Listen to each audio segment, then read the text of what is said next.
All right, so I'm out here on some public land, and it is a snowy wonderland out here. There's no cell phone service. There's there's no traffic. There's nobody out here, and I love it out here. That's why I like to come out here and do a lot of my training, testing equipment and so on. So to get out here, it took 4-wheel drive. It's slick, it's icy, it's muddy where some of the spots are starting to melt and then refreeze, and it's just an absolute mess. But that's where it's great to test your equipment. So today we're going to come out here. We're going to test some new radios, some new antennas. We're going to make some mac and cheese and some Spam. I got some coffee. I got some water. That snow melted down. Fixing to get it going for some food and get some coffee going. Try a new camp stove that I purchased, and let's see how our equipment does in this cold weather. It's about 30 degrees, so it's not terrible at all. But thought I'd bring you guys along with me this time.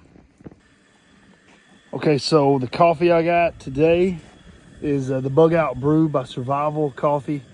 You guys are great. They sponsor the channel quite often.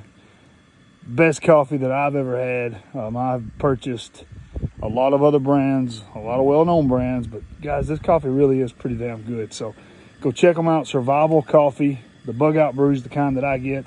And if you guys are interested in a cup like this, let me know. Email me.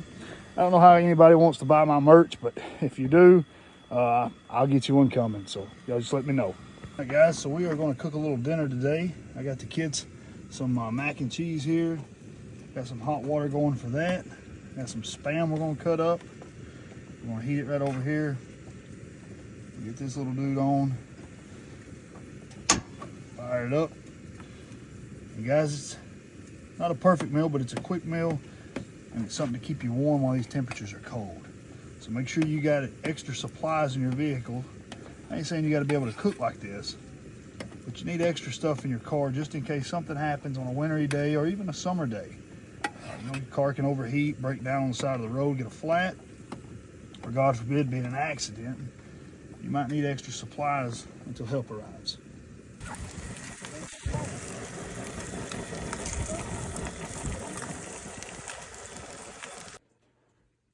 All right, guys, so let's talk about preparedness while out, testing your equipment. Today I was out testing equipment, as you've seen in the prior video here, and my truck battery dies. I'm in the middle of, winter here, 32-degree temperatures, snow on the ground, got 5 inches of snow, and we are in the Appalachian Mountains, and my battery dies. No cell phone service, zip, nothing. And my family is with me on this trip. So luckily I had a battery in my pickup truck that I used for ham radio. If you go back to previous videos, it's in an orange box. It has a 50 amp hour battery.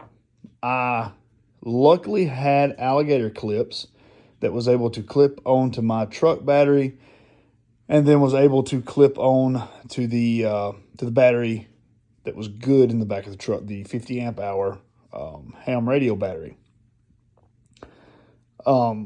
It cranked the truck, luckily, and we was able to leave and leave safely.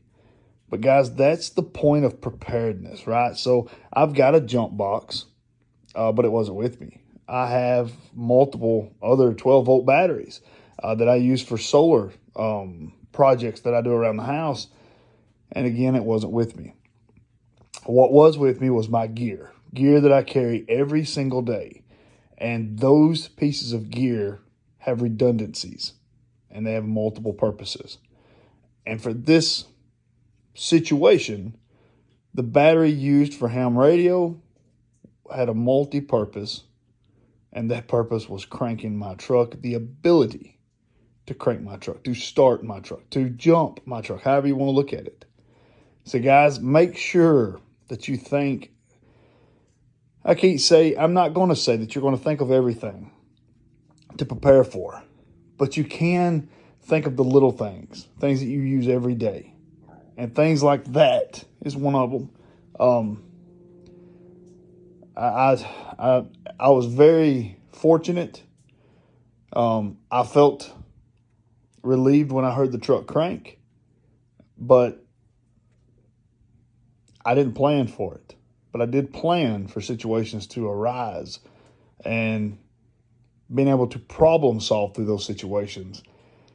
That's why we train. We train to hit roadblocks. We train in a manner to where we do fail. And therefore, you can problem solve out of the failure.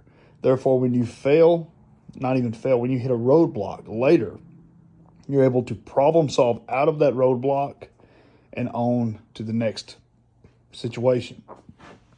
So guys, here's the cabin. Got a little bit left to do on this wall. There's poster board for my projector, but walls are coming up. Got some trim to do. But guys, it's looking great. I am very fortunate to have something like this, and this is going to allow a lot of classes, a lot of content, a lot of stuff coming, guys. Stay after it, keep training, stay prepared.